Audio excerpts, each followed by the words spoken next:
Welcome, Amanda here from Crafting with Amanda, and I am a close to my heart maker, so all the products or most of the products you see are from close to my heart.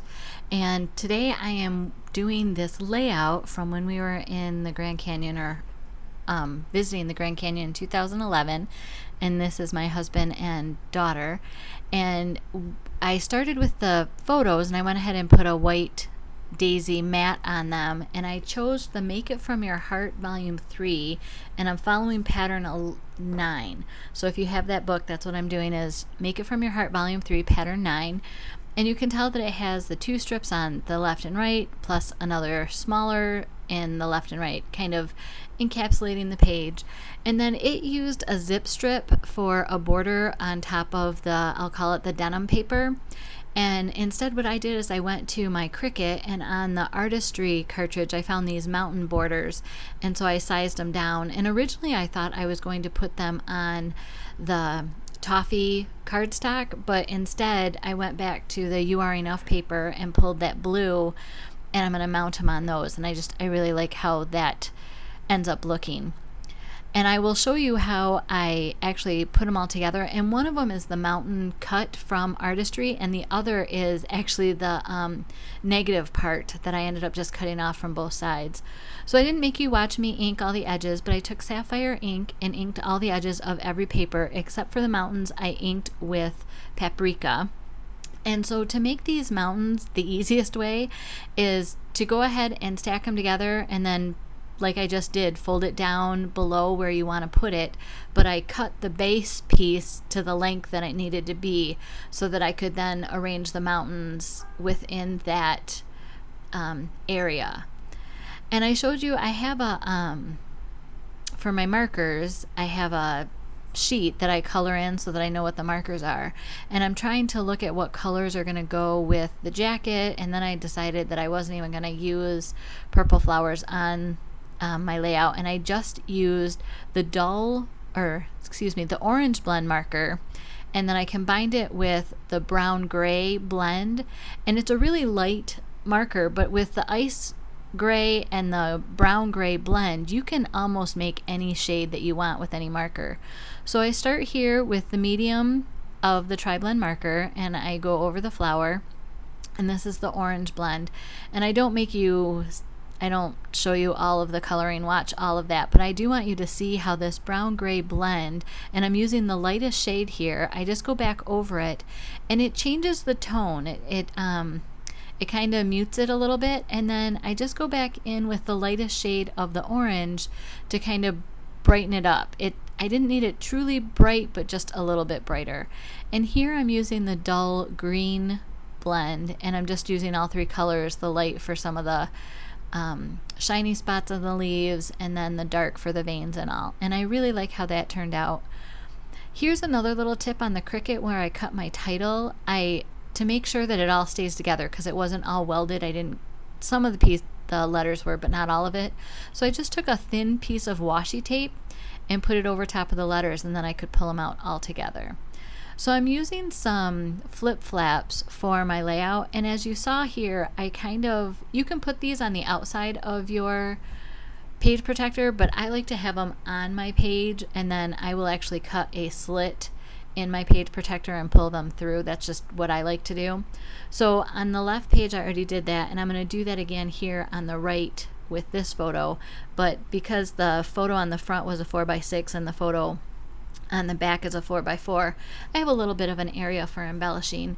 These cacti came from the Flower Market cartridge, and I think the brown leaves, I'll call them, are also from the Flower Market cartridge. And if you didn't notice, I used my embossing stylus to kind of shape those leaves, and I'll put a link to the video of flower shaping that I have so that you can get more detailed information. But that's what I was doing with that foam mat, is just kind of making the brown leaves have some interest. And this is a really old sequence embellishment that's been in my stash. So I am celebrating my stash with some of the paper choices and the old cartridges that I'm using.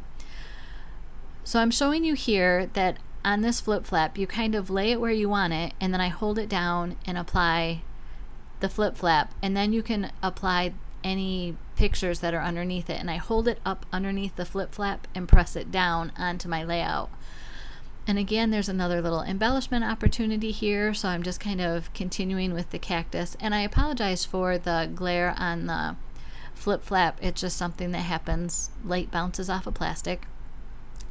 And if you haven't seen any of my old videos, I have this huge 6x6 like stamp envelope that is just packed full of all sorts of different leaves. When I cut leaves for a project, I always either fill the page or at least fill the line to kind of use it up.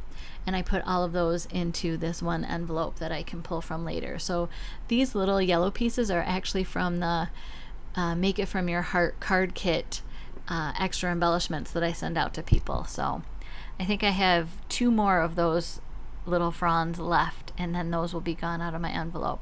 I did the same shaping on this leaf, but I didn't make you watch it. And here I have a 4x4 photo that I'm using in a 4x6 flip flap. And all you have to do is crease the flip flap where you want it to bend, and then I'm putting the photo on. And the one thing you'll see is you need to put glue at the top along the edge of where it should be adhered to the layout. So that's exactly what I did there.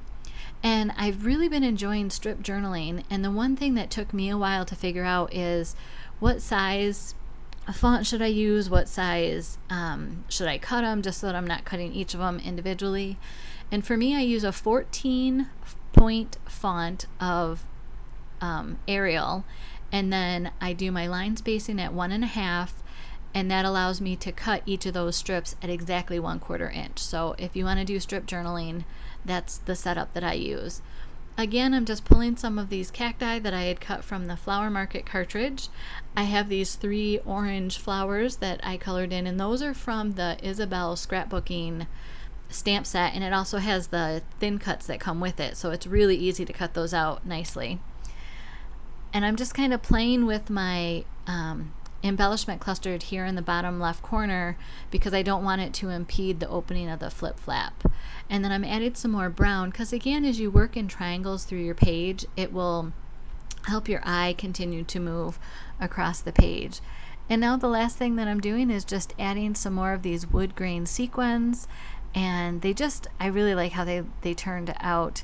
I'm using some of my stash, and as I said, I'm celebrating that, and B, it really works well with the wood grain that I used on the back of the base paper. And here's the flip flaps that are open, and I'm going to do a quick flyover of the still videos of my layout.